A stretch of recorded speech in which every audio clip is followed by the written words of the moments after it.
उपनिषदों में एक बड़ा मार्मिक वृत्तांत है। किसी ऋषि के आश्रम में कुछ साधक और सिद्ध इकट्ठे हुए और सहज में ही ब्रह्म जगत के दर्शन के संबंध में वार्तालाप शुरू हो गया।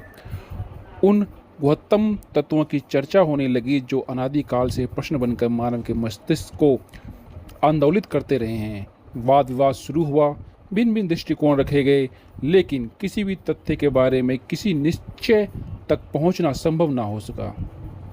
अंत में सिद्ध और साधकों ने यही निर्णय लिया कि यह विषय केवल तर्क से नहीं जाना जा सकता, गहरे ध्यान में जाकर ही इसका उद्घाटन होना संभव है। इसलिए वे सब गहरे ध्यान में लग गए। स्वयं बुद्ध ने कहा है कि सत्य अतर्क के विचार है, सत्य तर्क से नहीं मिलता। आचार्यों का अभिमत है कि वाद और प्रतिवाद से तत्व प्राप्त नहीं होता। इस वाद और प्रतिवाद के क्रम में एक नहीं अनेक जन्म बीत जाएं पर सत्य तक नहीं पहुंचा जा सकता। जैसे कोल्हू का बैल घंटों तक घूमता रहता है और कहीं नहीं पहुंचता, ऐसे ही तर्क और प्रतितर्क के द्वारा तत्व ज्ञान हाथ में नहीं लगता। इसलिए सभी ऋषियों एवं आचार्यों ने परामर्श दिया कि यदि सत्य को पाना है तो वाद और प्रतिवाद के अखाड़े को छोड़कर अध्यात्म का अनुचिंतन करो।